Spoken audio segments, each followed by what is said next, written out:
Right, hello, I think this is working. And today we've got a new video coming up on the Reading and Leeds lineup. Now first of all, if you're new to the channel, please consider subscribing and all that other YouTuber nonsense. And if you're a regular, you'll probably know what we're up to doing.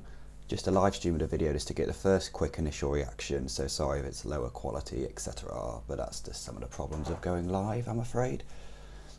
Now first of all, let's get into the actual lineup and today's announcement, and to be honest, there's not loads you can say, like, because of the way they've done the lineup this year, where they announced all the headliners first and in one go. Like, these later lineups, they're just not that exciting, to be a bit blunt. Like, it's just a filler now, which I know you gotta have, and I mean it in no way disrespectful to the bands.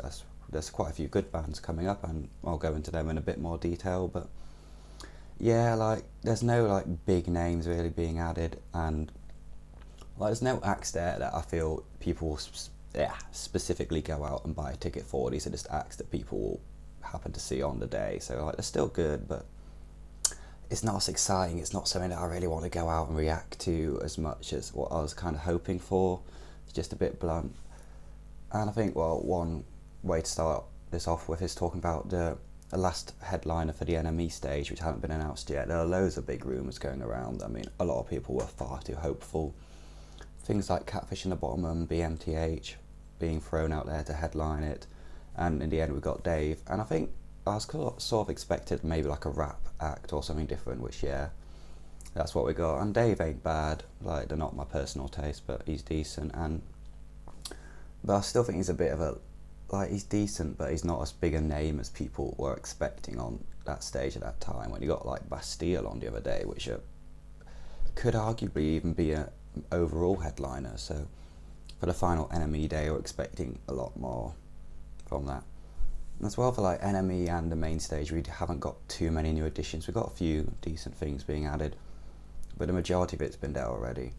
Some of my favourite additions, well, if you watch the channel, you know I particularly like The Fame. They're a really up and coming sort of pop rock band, and they've been added, so it's nice to see them on there. Boston Manor too, they're another very exciting act live, and Seagulls, they're decent, but yeah, there's not really loads to say about there. It's Machine Gun Kelly as well, he's been added. He's a bit of a big name to have that low down, but he's only really been relevant because of the Eminem beef recently, so not his music. And yeah, as well, looking at the general poster and the festival overall, the past few posters that we've seen already, they seem to be going in a much more rock-based lineup direction like they used to do 10 years ago. There seems to have been a lot less of the grime and alternative genres exactly this so far. But now we're seeing like they do still have the full Radio 1 extra stage with all those sorts of style grime acts, and they're going into those genres, which I don't know loads about myself, I only know a few bits. We do still see a few big names on the main stage.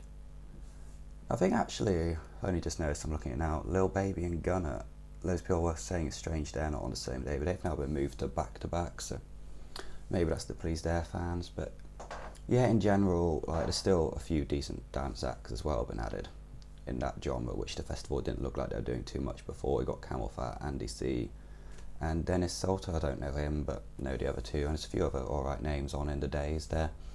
So yeah, again, they've still got these other genres and diversity going on, but I do think overall it is a more rock and alternative focused festival this year, which personally I do enjoy, but I know for anyone who's not into those sorts of genres as much, they're going to be a bit disappointed. But Reading and Leeds are going to have a controversial lineup every year, because they've gone into the task of trying to please too many people rather than something like Download or Park Life, which tend to stay in one direction, try and please one set of people, and they can do a good job at that, just because that's just a lot simpler.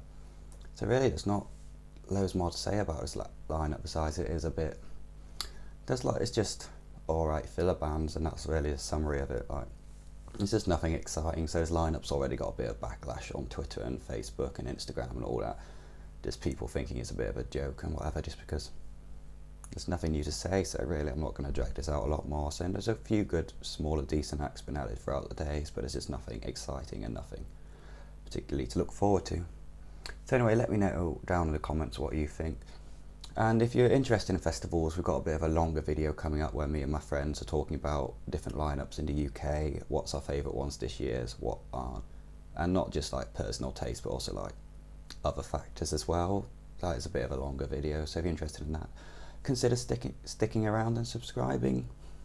And with that, I think I'll leave it here. I don't want to drag it out too long because I don't have lots to say about this lineup, to be blunt. So yeah, see you in the next video.